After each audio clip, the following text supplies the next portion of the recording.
It's really a very unorthodox and unacademic thing to do, to start a discussion with a group of psychologists on the subject of metaphysics. But we have to do that. Because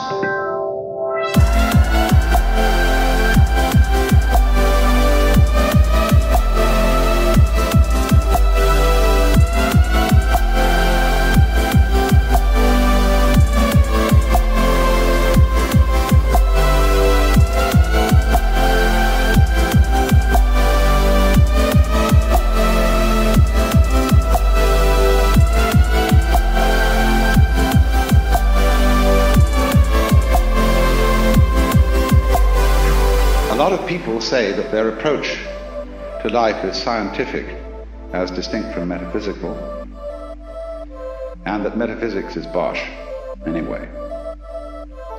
But everybody, by virtue of being a human being, is willy-nilly a metaphysician.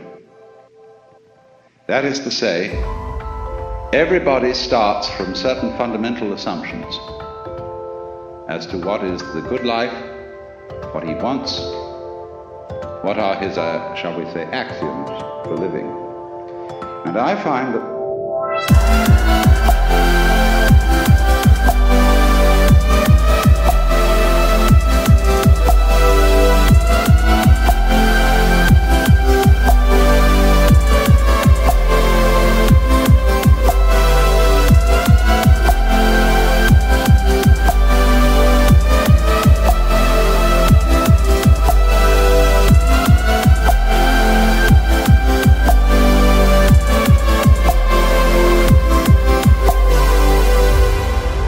psychologists tend to be blind to these fundamental assumptions.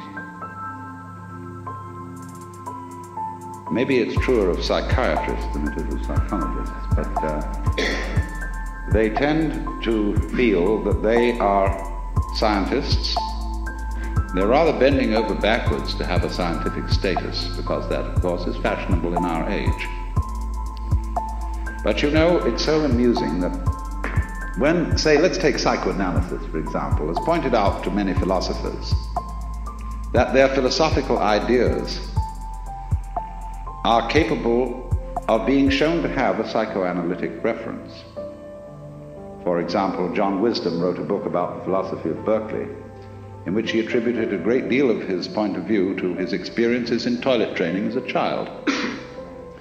The philosopher is very grateful to the psychoanalyst for revealing to him his unconscious and its emotional contents. But the psychoanalyst must in turn await a revelation from the philosopher as to his philosophical unconscious and the unexamined assumptions that lie in it.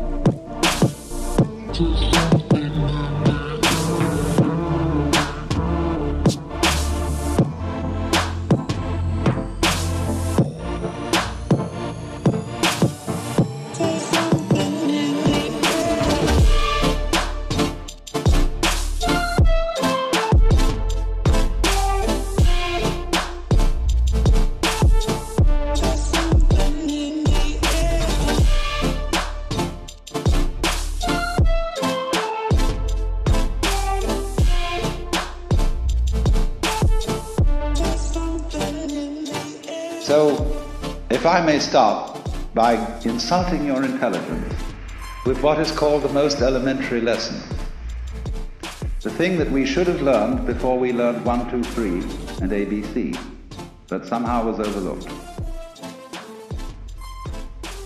Now, this lesson is quite simply this, that any experience that we have through our senses, whether of sound or of light or of touch, is a vibration. And a vibration has two aspects, one called on and the other called off. Vibration seems to be propagated in waves, and every wave system has crests and it has troughs.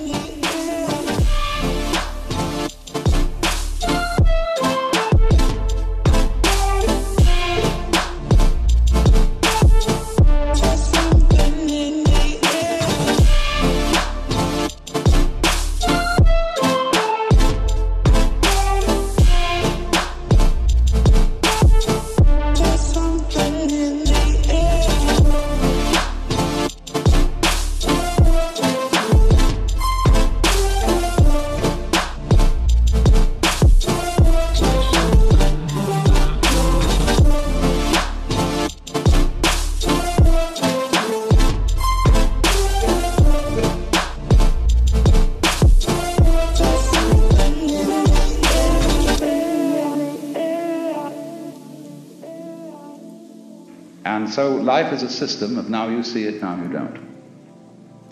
And these two aspects always go together. For example, sound is not pure sound. It is a rapid alternation of sound and silence.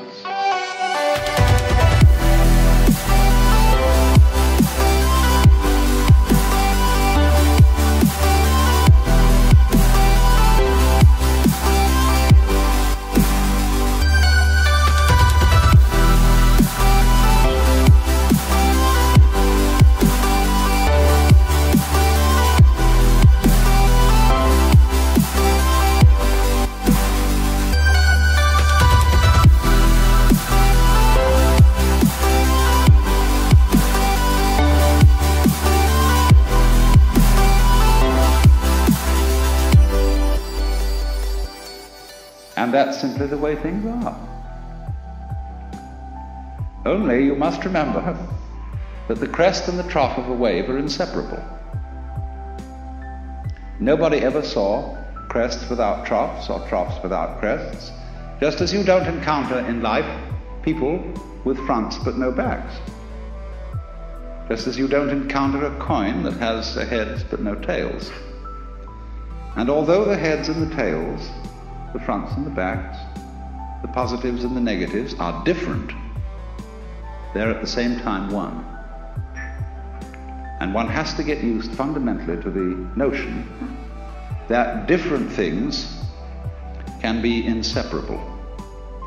That what is explicitly two can at the same time be implicitly one.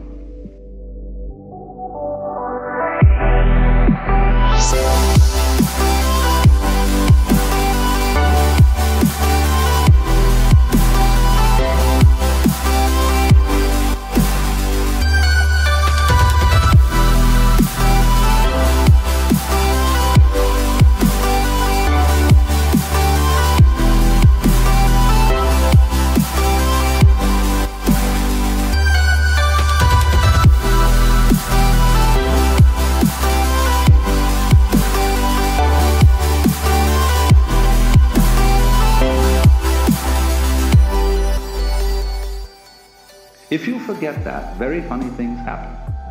If therefore we forget, you see, that black and white are inseparable, and that existence is constituted equivalently by being and non-being, then we get scared. And we have to play a game called, uh-oh, black might win. And once we get into the fear that black, the negative side, might win, we are compelled to play the game, but white must win. And from that start all our troubles. Because you see, the human awareness is a very odd mechanism. I don't think mechanism is quite the right word, but it'll do for the moment. That is to say, we have as a species specialized in a certain kind of awareness, which we call conscious attention. And by this we have the faculty of examining the details of life very closely. We can restrict our gaze, and it corresponds somewhat to the peripheral field, the central field of vision in the eyes. We have central vision, we have peripheral vision. Central vision is that which we use for reading, for all sorts of close work. It's like using a spotlight, whereas peripheral vision is more like using a floodlight. Now, civilization and civilized human beings for maybe 5,000 years, maybe much longer, have learned to specialize in concentrated attention. Even if a person's attention span is short, he is, as it were, wavering his spotlight over many fields. The price which we pay for specialization in conscious attention is ignorance of everything outside its field. I would rather say ignorance than ignorance. Because if you concentrate on a figure, you tend to ignore the background. You tend, therefore, to see the world in a disintegrated aspect. You take separate things and events seriously, imagining that these really do exist, when actually they have the same kind of existence as an individual's interpretation of a Rorschach blot. They're what you make out of it. In fact, our physical world is a system of inseparable differences. Everything exists with everything else. But we contrive not to notice that, because what we notice is what is noteworthy. And we notice it in terms of notations.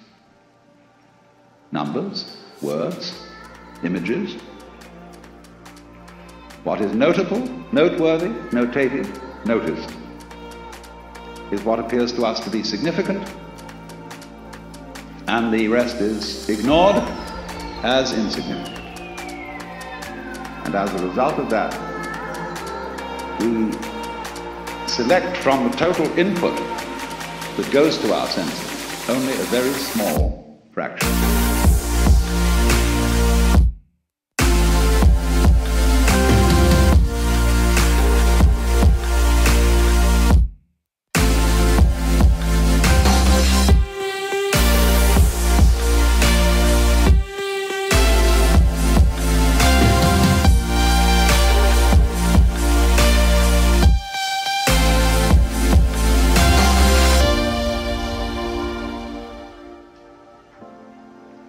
And this causes us to believe that we are separate beings, isolated by the boundary of the epidermis from the rest of the world.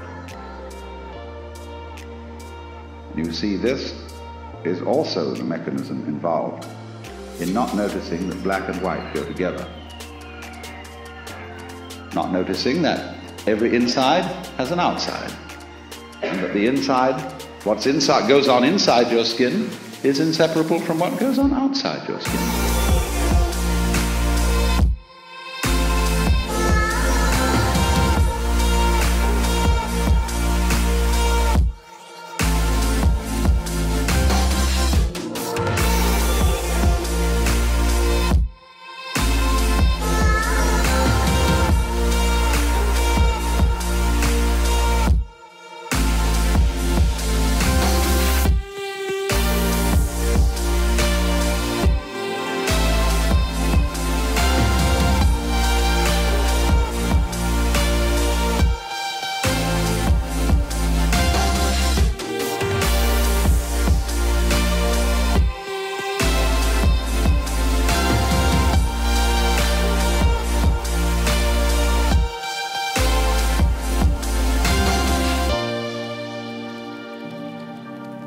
You see that, for example, in the science of ecology,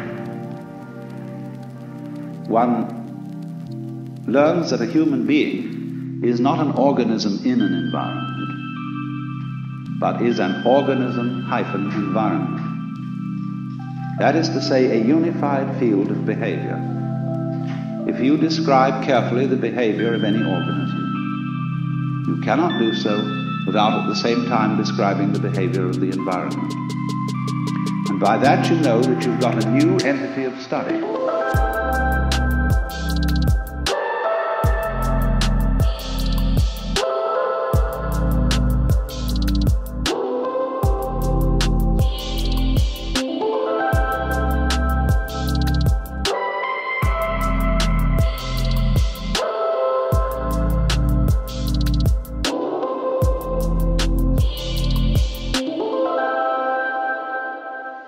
You are describing the behavior of a unified field. But you must be very careful indeed not to fall into old Newtonian assumptions about the billiard ball nature of the universe. The organism is not the puppet of the environment, being pushed around by it.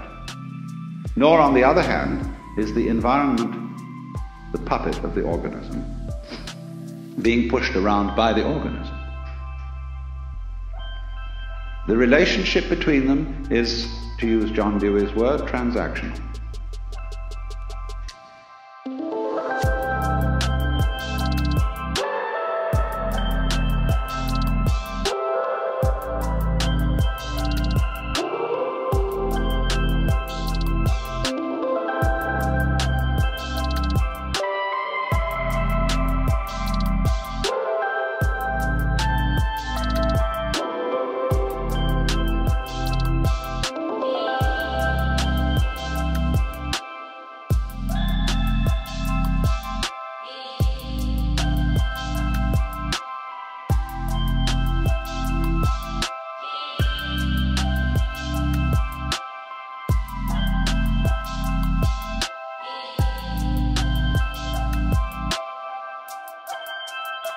transaction being a situation like buying and selling, in which there is no buying unless somebody sells, and no selling unless somebody buys.